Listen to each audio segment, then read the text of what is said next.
So welcome to Advanced Objection Handling Training. Today is Tuesday. So thank you for those of you that are showing up live. Welcome to those who are on Facebook.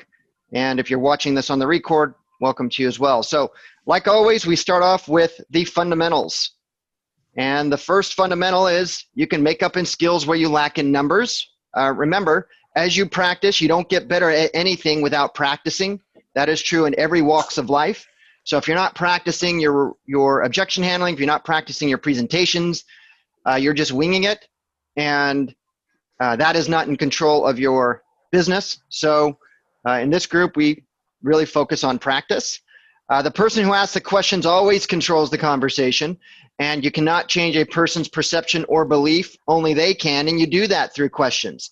So as you guys go through practicing, for those that are in the role-playing group, make sure that you're practicing when you're rebuttaling a question or an objection, that you're following that up and you're ending with a question.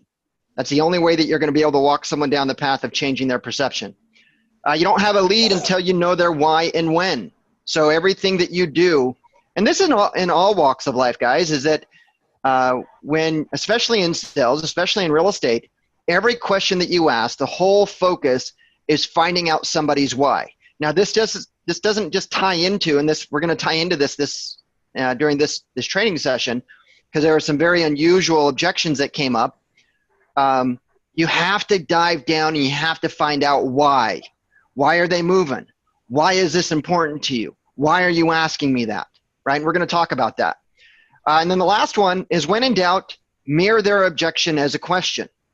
I've been working with people in our office locally on this, and it's kind of a new technique, but just try it. It works. Get a really kind of blank look on your face, repeat what they said in the form of a question, and 99% of the time, they'll respond to you and they'll give you more details. And that's what you want. At least when they give you more details, you can actually move the conversation down the road. Okay, so, we typically have time for 2 objections. So we've been working, will you reduce your commission, quite extensively. I think we get a lot of this. It doesn't matter where you're at on planet Earth. If you're in real estate, if you're in any commission-based sales position, you're going to get, will you reduce your commission? Now, if you're following the Mike Ferry system, the rebuttal to that is no. Do you have any other questions? It's like, okay, will you reduce your commission? Will I reduce my commission? Question mark, right? I gave it back to them in the form of the question. Let them open up. Let them give you more on why they're actually asking you to do that. And if they don't do that, then just ask them, that's an interesting question. If you don't mind me asking, remember, we've talked about softeners. If you don't mind me asking, what is it that you're thinking about? Why do you need me to reduce my commission? What is it that you feel is not fair about the commission that I charge, right? Ask questions. Don't just, you can do the Mike Ferry depending on where you're at within your conversation. But a lot of times, if you're doing the no, do you have any other questions, you might turn somebody off. So you need to find out the fundamentals, or not the fundamentals, the basis of their why are they asking this. It might be because they've met with 2 or 3 other agents who are willing to discount their commissions. That objection you can deal with. I don't think that any of you should compete on cost. I think that if you're competing on cost, you're diluting yourself. And when you compete on cost, you've turned yourself into a commodity, and the lowest price is always going to win. When somebody actually starts bringing up these objections, you've got to compete on value. And the only way you can compete on value is increasing what they're going to get for what you're charging. Right? So will you reduce your commission? That's an interesting question. What is it that you think is fair? Right? Okay, so let's move on. We're going to talk to 2 other agents. The next one's going to be, I have appointments to set up with 5 agents. Okay, so we're going to go do this together. Okay, again, you've got to come down to the why.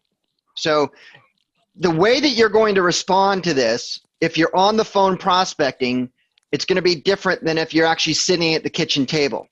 Now, quite honestly, if you are pre-qualifying the appointment, you should already know that they're going to be interviewing other agents. So you should already be prepared for that objection, right? You need to, and the way that I prepare for things, I sit down quiet and I think through the scenario of what are the objections that this person could give me. But you're only going to be able to think that through if you've actually had a conversation with people, if you've actually pre-qualified them and they shared information with you.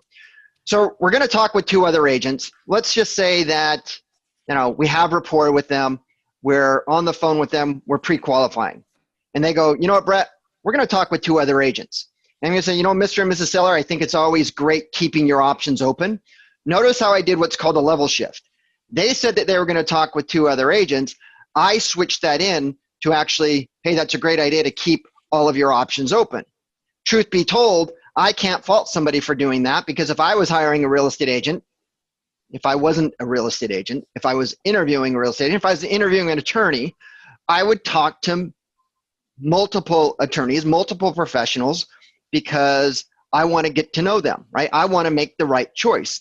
Don't fault somebody for doing what a logical person's going to do. Now, with that said, most sellers, most buyers, if you look at the NAR guide to buying and selling each year, the majority of people only interview 1 person before they hire. So when we're talking to somebody who's going to be talking to 2 other agents, number 1, that's not the masses. Chances are they're saying that, but they won't do it, statistically speaking. And number 2, you're probably going to be talking more about expired listings and for sale by owners, because everybody, their dog and their cousin, are going to be calling on them depending on what market they're in, right? So you got to frame what this conversation is. If this is a come list me call, then chances are they're not going to be interviewing 2 other agents. They might, right? I can't remember what the exact statistic is, but I think it's like 70 or 80% of home sellers only talk to 1 agent before they actually hire them to sell their home. So the odds are most definitely in your favor, but you're going to want to know how to rebuttal this. So we're going to talk to 2 other agents. Mr. and Mrs. Seller, I think that's a great idea to keep your options open. If you don't mind me asking, do you already know who you're going to be interviewing? Kind of a big deal, guys, right? And if you're actually in your market, I preach that one of your sources, one of your areas that you need to work in, needs to be within 3 to 5 miles of your house, your local market. So if you are focusing on your local market, and when I say focus on your local market, what we do here is you need to actually know every home on the market. It used to be before COVID that we would encourage you to go and preview every single property within your 3 to 5 mile radius. Now in Southern California, that's like 3, 4, well, depending on 3 to 5 miles from my house, there's like 300 to 500 homes for sale. So it's going to take you 3 or 4 months to get through that. But can you imagine the knowledge that you're going to have if you do that? And then what I coach on, or what I train on, is don't keep that information in your head. Create a video review of the property when you actually do it, right? Because now you don't just have the information, you're actually sharing that information, and you have bona fide evidence to the seller that you have, hundreds of videos. Whole different subject. But reason why I'm bringing this up is when I come back and say, hey, if you don't mind me asking, who are the agents that you're going to be working with? Now, it's up to you on how you want to go from this. For me, even if I know who they are, I'm not going to know who they are. I want doubt to go in their head. Oh, that's interesting. Mr. and Mrs. Seller, I have literally seen every single home on the market within a 3 to 5 mile radius of your house, and I don't know who that is. Do you know what kind of credentials they have? Have they been in the business a long time? How many homes do you think they've sold in your immediate area? Okay. Your line of questioning when it comes to this is not necessarily trash talking on somebody you don't know. It's putting doubt in the mind of the seller, but at the same time, it's teeing you up for your credentials. Well, Mr. and Mrs. Seller, I don't know if you know this, but I've been in this business for going on 23 years. I focus on this area. Have you seen my videos online? Well, yes, Brett, I have, because if they haven't, part of my pre-qualification is sending over the pre-listing packet, both digitally and physically. And part of that pre-listing packet is make sure that they can actually see how awesome I am in the digital space, right? One thing you guys got to understand is that your interview to take a listing or your interview to work with a buyer starts on the very first conversation. right? That's where the interview starts, and you have to accept that. The way that you say things, your mannerisms, your rebuttals, right? It starts on the very first conversation, and arguably, it actually starts before then because we live in a digital society. So you need to make sure that you have an online profile so that people can creep on you. Now, I don't know about you guys, but whenever I'm actually doing something, I'm always going to Google to search on things. And going after and speaking to a professional, of course I would. If I'm looking to spend tens of thousands of dollars in commissions on selling probably the most valuable asset that I own for most people, then I'm going to do a little bit of research. And that little bit of research is very easy nowadays by simply typing in a name in Google and searching for it, right? So going back to this objection, there is no rebuttal. When you get into advanced objection handling, there is no they say this, you say that, right? It's a talk track. You just have to be able to control the conversation and guide it down the path that you want to own. And now we talk a lot about the fundamentals. The fundamentals is why. Why are they asking this question? Now we're going to talk to two other agents, Mr. and Mrs. Seller. That's really great. You mind if I ask who they are? And then you dive into their credentials. If you don't mind me asking, how did you come across these guys, right? What is it that made you want to actually meet with them? Then go into your credentials. Well, I don't know if you know this, but I'm not familiar with who they are. They probably know who I am. I've sold X amount of homes over X amount of years, and quite honestly, I've seen every single property in this 3 miles of your home. Do you think that that kind of experience is something that would benefit you more so than somebody else? Well, of course it would. Okay, so if you don't mind me asking, what would be the purpose of you actually meeting with these other agents if in fact I have the experience and the qualifications that you're looking for? And then let them answer.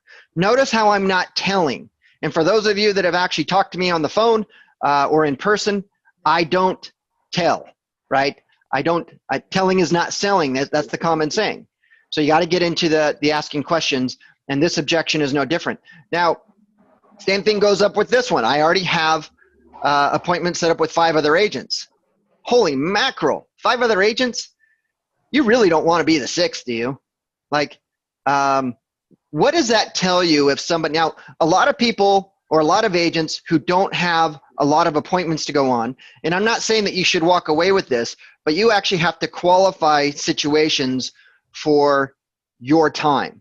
You've got to find out where they're at. Now, if they have 5 appointments set up with other agents, it's likely that they're an expired listing or are for sale by owner. All right, come list me calls, people who come off referrals are not setting up 5 appointments. Now, some of you may have had that happen. I think maybe if I really sat down and thought about it, I could probably come up with a personal example of how that may have happened. I do have an example of where I went and I took a referral, and this was when I was new in the business, and I didn't pre-qualify it, and I showed up at the appointment, scheduled appointment time, all the lights were off, and nobody was home. Now, they were probably ducking behind their couch, but that was a lesson learned for me, and I pre-qualify every appointment thereafter. But if they're, if you come up with the objection, I already have appointments set up with 3 or 4 or 5, the question that should come up to your mind, if I haven't drilled it in hard enough right now, why? Mr. and Mrs. Seller, that's interesting that you have, 5 appointments set up. If you don't mind me asking, why 5? Why are you looking to talk to so many real estate agents? Well, because, whatever it is, doesn't really matter what they say. They're probably going to say that they want to keep their options open. So you could probably even do a level shift right there. Mr. and Mrs. Seller, I totally get that you already have 5 appointments set up with other agents, and I can respect the fact that you want to keep your options open.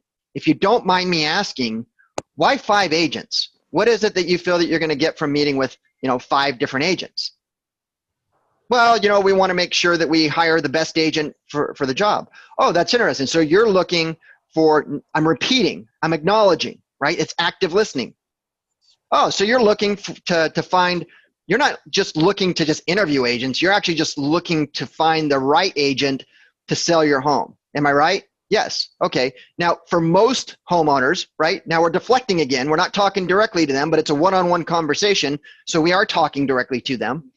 We're just bouncing it off the wall. for most homeowners, right, they want to sell their home with the right agent, with the right experience that will sell it in the quickest time and for the most money. Is that true for you? Yes, that is true for me. I don't think you're ever going to get a no for that. No, we want to sell it for the least amount of money and the longest time, right? Nobody wants that, but for those people who are just listing their property overpriced, that's what they're doing. They don't know that.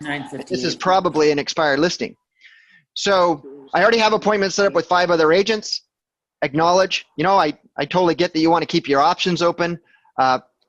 Deflect, for most homeowners, they want to sell their home in the quickest amount of time for the most money. Is that true for you? Yes. Okay, so am I correct in assuming that you're not looking to just interview agents, but you're looking to hire the right agent who has the experience and the track record of getting homes sold in your local market area? Yes. Okay, now if you don't mind me asking, these 5 other agents, do they work specifically in your market area? Gosh, I don't know. You don't know. Okay, do you think it's important that any agent that you choose actually knows your market, like they live and work in your market area? I mean, you don't want someone from, if you're I live in Orange County. I mean, you don't want somebody coming in from LA. They're not going to know anything about your market, right? Right. Okay, so you guys can see through the frame of questionings, I'm taking them down. Well, Mr. and Mrs. Seller, look, I don't know if you know this, but I've been working in this market for over 20 years. I've literally seen every single home on the phone. In fact, on the market. In fact, Mr. and Mrs. Jones, who live about 2 blocks away from you over on XYZ Street, do you know who they are? No, they actually have a house very similar to yours. It's on the market. It's very comparable to yours. Right, so I know all this market data. Do you think that having someone with my experience, with that kind of market knowledge, would be beneficial to your selling process? Well, yes, we do. Okay, Mr. and Mrs. Seller, well, I'd like to have the opportunity to apply for the job of selling your home. Given my experience and given my local market knowledge, would you be willing to meet with me sometime this week? I understand that you're meeting with 5 others. What I would actually ask is, could I meet with you before you start meeting with the 5 others, just so you can get an idea of what my game plan is, see my experience, talk to you about all your competition, and then if you don't feel that I'm a good fit for you, then you already have those 5 other appointments set up. Would that be fair?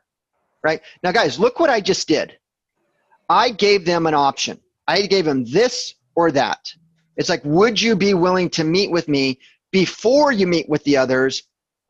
And if, in fact, you don't feel that my qualifications are what you're looking for, then at least you already have the appointment set up. So I teed it up for them to have a decision, right? I teed it up to whereas they're expecting to either A, hire me, or they're going to be interviewing 5 other agents. Now, this won't always work. You got to accept the fact that you're going to get beat out on commission. Sometimes you're going to get with these people. They've already talked to 5 other agents, and if they're expired listings, they're talking to probably a dozen more after they hang up the phone with you. You're not going to win every single time. But I promise you, you're going to lose 100% of the time if you're not prepared for it and you're not practicing it. If you're just going to wing it, now you're taking a gamble on whether or not you're going to take it because you're not going to have a talk track down. So that's what we're going to – so that's how I would handle or recommend that you guys would I already have appointments set up with 5 other agents. Let's see what we've got. Okay, this is we have time for this last one. We want to sell, but can't find a replacement home. You know what, guys, that's just reality, especially if you're in the Southern California market. I think a lot of North American markets are the same way. That's just reality. You guys are salespeople. Make no mistake about it. Our primary job as a realtor is a sales professional. 80% of your time is going to be in sales professional activities, lead generation, lead conversion, presentations. The 20% is support, right? You sell the service. The other 20% is doing the service. So when you get somebody who says that we want to sell but can't find a replacement home, that's a problem, right? Now that might be a condition. We don't know yet, but it's definitely a problem. And it's a big problem because a lot of people, at least in Southern California, have the same thing. You get paid, or the sales professional gets paid the most by solving bigger problems. Now, what would happen if you had a newer agent on this? Most newer agents would probably just give up on that. Yeah, well, okay. Well, if something changed, please reach out to me. They're never going to reach out to you. You and I both know that. But here's the way that I have conversations, and I get this objection actually fairly often from agents who get them from their sellers or from buyers. And it's true. Look, we want to sell, but we can't find a replacement home. Mr. and Ms. Seller, that is a big challenge. So if you don't mind me asking, why are you looking to move in the first place? Remember, you don't have a lead until you have a why or when. Find out their why. Well, we just think that the market's hot, and if we can get the price that we want, we'll sell it, but we have to be able to find a replacement home. Not exactly high motivation. What we're working on here locally in my office is focusing on people who have to sell, not people who want to sell. People who want to sell are going to price their property way above what the market's going to come for it. In our market, if no matter what you sell it for, you're going to sell it more than what the home's ever been worth. So start asking them questions. Ask them the question, if you don't sell this home, would you just stay? It's a reasonable question. I would ask anyone that. Well, no, we can't stay. Okay, if you don't sell this home, what about renting it out? Is that an option for you? Turn this into investment property? No, we need the cash out so we can buy the next home. Okay, so now we're actually getting more and more motivation. Look, if they can't sell the home and buy a replacement home, then perhaps maybe selling the home now, renting for a year or two to see where prices go might be a better option for them. Well, Brett, what happens if the price goes up? Well, look, I think that given what's going on crazy in North America, around the world, that yes, that is a gamble, but I think the more the better gamble is going to be that there's downward pressure on prices. I don't have a crystal ball, but when you have attack on jobs, wages, and income, that's already going to have downward pressure on prices. Then you start throwing in that the feds have printed trillions of dollars and buying corporate bonds, mortgage-backed security, and treasuries to keep interest rates low. Sooner or later, rates are going to have to go up, and that's going to give more downward pressure. So from a mathematical point of view, and I'm no wizard, but from a mathematical point of view, when you start looking at the pros and cons of what's going on, I think it's more likely that over the next year or two, we're going to see prices come down for downward pressure as opposed to going up, unless all of these jobs come back and everything just becomes sunshine and rainbow. So when you're talking to somebody like this, and you don't have to share with them your position, don't dig your heels in the sand and say, hey, this is what's going to happen, because you don't know what's going to happen. You have to let them know that there are some really smart people that are saying that things are going to be sunshine and rainbows. So I think sunshine and rainbows means that a year or two from now, or a month from now, or 6 months from now, if you sell it, you're going to net about the same price as if you sell it now. But there's a lot of on the opposite side of the coin, there's very experienced and smart people on that are saying the exact opposite, and that prices are going to go down. So it's a gamble. So one thing that you can do is we could sell now, max out your equity, rent for a year or two. Yes, there's a chance that you might have prices go up, but there's probably a better chance that prices aren't going to do anything and likely go down. If you could do that, is that something that you would be interested in? Right now they're thinking. Look, the average consumer doesn't know these options. I was talking to a guy at my that's in my son's a parent in my son's preschool class, literally like 2 days ago. We did a drive-by birthday party and turned into like my kids playing duck, duck, goose with the other kids in the middle of the street, which was weird, with masks on. Completely oblivious to what's going on. Completely. And this is the average consumer. Your job as a professional, an attorney's job as a professional, a doctor's job as a professional, is to know more than the consumer and to provide them counsel and to provide them alternate approaches to solve their problem. Now, that might not be an option for somebody, but you know what? It might be a really good option for somebody. But if you don't ask these questions, if you don't get to their why, if you don't have the problem-solving hat on, then you're just going to lose an opportunity, right? You're going to miss 100% of the shots you don't take. All right, guys, look at that, 8:55. So I'm going to stop right there. That's the last objection that I have. I'm going to open it up for a few minutes. to see if any of you have any questions. So looks like everybody's, if you're on mute, hold the space bar down and turn it into a walkie-talkie, or just unmute yourself. Any questions, guys? We got other people on here. It looks like Olivia came on.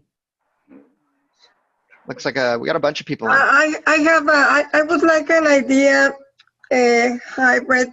I would like an idea. I am dealing with a client that I have his house for $3.299, and for 2 months we haven't had offers and done more than 20 showings. So obviously it's overpriced. And now we had a cash offer for $290, and he doesn't want to go for it. And since the buyer said no, now he's willing to go for $3.90, and so you had an offer for $2.9, and the seller's countering at $3.9? Yeah. Interesting. Why is it? So number one, let's talk about this. You're in Southern California. You're in the luxury market. Luxury market was on life support pre-COVID, right? Things were going tough. And it's even more, it's equally as challenging, if not more challenging now. So there's one. Number two, why is the owner selling? Because when you're in that price range, typically they don't have to sell. There are a lot of them are want to sells, but why are they? What is their motivation? Investor that did a flip. Oh, okay. So it's cost. Do you think he used his own money, or is he having holding costs every month? Well, he's an investor, used a loan to purchase the home, and did very significant and beautiful transformation. Okay. But so here's a question for you, Cecilia. Mr. and Mrs. Seller, what would happen? How long has it been on the market, did you say? It's been more than 2 months, and no. More than 2 months.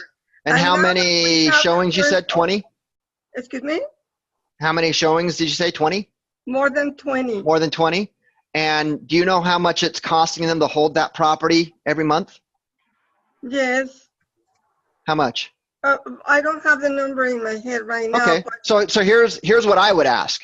Mm-hmm. You know, Mr. Seller, I understand that you want to sell this home for $3.9 million, and trust me, I would like to sell this to you for $3.9 million. But the truth of the matter is, the market has changed. What would happen if we don't take this offer and we're on the market for another 3, 4, 5, 6 months? What is that going to do to your equity? It's an honest question. What's it going to do to his equity? You know, his margins are going to sink. Okay, and then this goes into the conversation that we've been working on. What do you think is going to happen next year post-COVID? Now, number one, guys, if you guys are watching the news like I'm watching the news, we don't know when post-COVID is going to happen, right? We have no idea. Post-COVID typically comes out when there's a vaccine. We were just watching my son's getting vaccinated, and my wife just shared with me the time it took for science to develop that vaccine was 25 years. I think it's chickenpox. I can't remember. Maybe not. But that's how long. Look, guys, remember when AIDS came out? AIDS is still here. There's no cure for it. So we don't know if there's going to be a cure or a vaccine. We're just going off of what science says. So when we're coming into this, Mr. and Mrs. Seller, if you don't sell this home, if we pass on this offer, and it's costing you X amount of dollars in holding costs each month, that means that if in fact we don't sell this house for 4 months, then now you should have took this offer, and because now you're actually just continuing to reduce the property down. If he's an investor, this is not his first rodeo, especially this $3.3 million home, yes. Right? But that's the question you need to ask. What would happen if you didn't sell this home? That's an NLP technique. What would happen if? Okay. And it's a big if. Now, we also have to accept the fact that value is in the eyes of the buyer, especially in that price point, right? What that's saying is that you had 20 offers at 20 showings at 3.9, and based on what those consumers saw, they don't feel it's worth that price. So, exactly. So Mr. Seller, we've shown this property more than 20 times in the last 2 months, and nobody has made offers and everybody said that your home is overvalued, why do you think that what is it that you think we're going to have to do to get this home sold? You know, you have to walk them down the aisle and get them to answer their own questions. You as a real estate agent, by telling them, is just going to make them look greed. Well, you just want to make a higher commission, right? That's always what it comes down to, right? Of course you want me to take it so you can get your commission. But if you actually get them to actually answer the questions that you want them to answer, and they might not be, you know, look, this guy may say, you know what, I'm going to get 3.3 million, or I'm going to keep it. Have a friend, his father-in-law listed a house. He had it on for $12 million. $12 million bucks. It's actually down in your neck of the woods, Cecilia. I think it was in La Jolla. Mm-hmm. Yeah, La Jolla. Beautiful home. Looked like Tony Stark's home. Took like 6 years to build or something ridiculous, and totally missed the market. Every time he reduced the price, I'm not going any lower. I'm not going lower. I'll die before I go any lower. It's now, I believe, in escrow. I think it's in escrow for like around $7 million, right? Took that big of a haircut. Longer times go, and I think COVID starts revealing itself, the more motivated people come. No different than chasing the market down. So you just have to come up with the right questions to ask for that and frame things in that, because chances are, Cecilia, 3.3, 20 offers, 3 months, luxury market. Yeah, I would say that it's better for him to start considering options. And maybe you should be the one to bring up the options. So Mr. Seller, if you don't sell this, can we rent this out? You know, I'm really concerned about what the market's doing. I know that you're very firm on the price. If this doesn't sell, is your game plan to sell it or to rent it out? No, I don't want to rent it out. Okay, so what is it that you think that we need to do in order to get this home price? Because we've had a bunch of people say it's not worth that given the current environment. Well, they're just this, that, and the other. Well, that would be true if you were looking to buy the home, but you already own the home and you're looking to sell it. So, you know, what would happen if 6 months down the road, we can now sell it for the price that it was, but now it's actually worth more. Now you're chasing the market down. What do you want to do? Do you want to get ahead of the market, or do you want to keep chasing the market? Notice the two options I gave. What's better for you? Would you rather get ahead of the market, or would you like to just chase the market down? Another NLP technique. All right, so I went 2 minutes over. I thought I was going to end on time, but like always, I go a few minutes over. Did that help you, Cecilia? Yes, very much. Thank you. Awesome. All right, guys, so I'm going to tune out. Thank you for those of you that showed up live. Thank you for those that showed up on Facebook. We'll do this again on Thursday. Take care, guys. Bye.